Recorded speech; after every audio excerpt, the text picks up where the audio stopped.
परिवर्तन यात्राओं में कम भीड़, गुटबाजी पर शाह नड्डा नाराज। ये पूरी खबर क्या है मैं आपको बताता हूँ। संघ पदाधिकारियों से भी अचानक मीटिंग कैंसिल हो गई है और दिल्ली रवाना हुए हैं। पूरी खबर जानिए इस एक्सप्लेनर में। प्रधानमंत्री नरेंद्र मोदी की सभा के बाद बीजेपी ने विधानसभा चुनाव की तैयारियां तेज कर दी।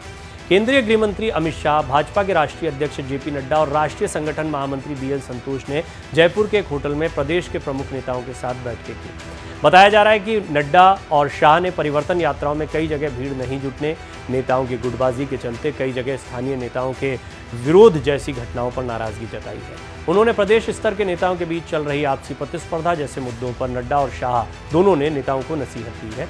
इसी बीच अचानक आज दोनों नेताओं की संघ पदाधिकारियों के साथ होने वाली मीटिंग व दूसरे कार्यक्रम कैंसिल हो गए। इसके बाद दोनों नेताओं के दिल्ली रवाना होने का कार्यक्रम बना।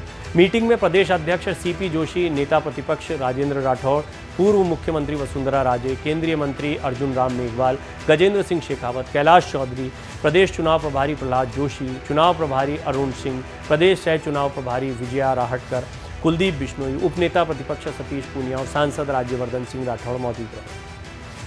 मीटिंग से निकले केंद्रीय मंत्री गजेंद्र सिंह शेखावत ने सांसदों को चुनाव लड़ाने के सवाल पर कहा कि ये पार्टी नेतृत्व को तय करना है। बैठक में इस पर चर्चा नहीं हुई है।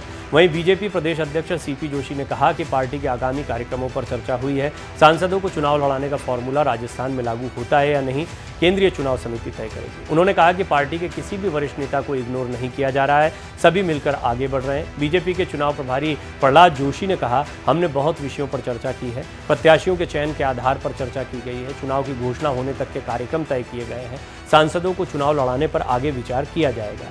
गुरुवार को शेड्यूल अमित शाह और जेपी नड्डा की संघ पदाधिकारियों के साथ मीटिंग कैंसिल हो गई। दरअसल चर्चा है कि संघ के वरिष्ठ प्रचारक प्रकाश चंद को आगामी चुनाव के लिए बड़ी जिम्मेदारी दी जा सकती है।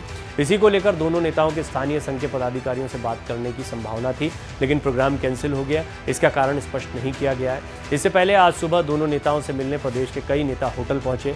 सुबह केंद्रीय मंत्री गजेंद्र सिंह शेखावत, प्रदेश अध्यक्ष सीपी जोशी, राष्ट्रीय मंत्री अलका सिंह गुर्जर और प्रदेश महामंत्री भजन लाल शर्मा ने होटल पहुंचकर नड्डा और शाह से मुलाकात की।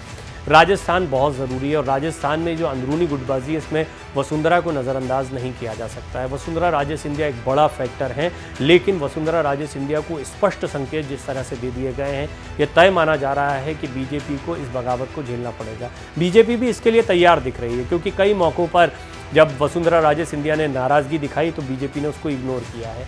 बीजेपी नए नेतृत्व के साथ आगे बढ़ना चाहती है। रिवाज तो यही रहा है कि एक बार कांग्रेस, एक बार बीजेपी को मौका दिया गया। बीजेपी इसलिए भी कॉन्फिडेंट दिखाई दे रही है।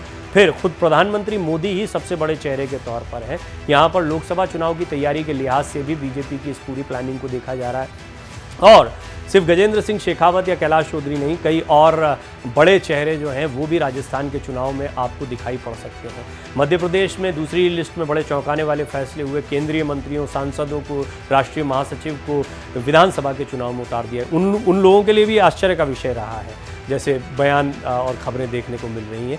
राजस्थान में भी कुछ ऐसे ही आश्चर्यजनक फैसले लिए जा सकते हैं। इन दोनों चुनावों को बीजेपी बहुत गंभीरता से ले रही है। बीजेपी के चुनावी मैनेजमेंट को सभी लोग मानते हैं, सब जानते हैं कि बीजेपी इसमें बिलीव नहीं करती है कि कौन कितना बड़ा नेता हो गया है। बीजेपी के लिए जीतना या विनेबिलिटी फैक्टर सबसे ज़्यादा महत्वपूर्ण होता है। इसके लिए इंटरनल सर्वे करवाए जाते हैं और बीजेपी कर्नाटक की हार के बाद बिल्कुल भी रिस्क नहीं लेना चाहती है, क्योंकि अगली कोई भी हार बीजेपी के लिए 2024 के लोकसभा चुनाव में मुश्किल का सबब बन सकती है।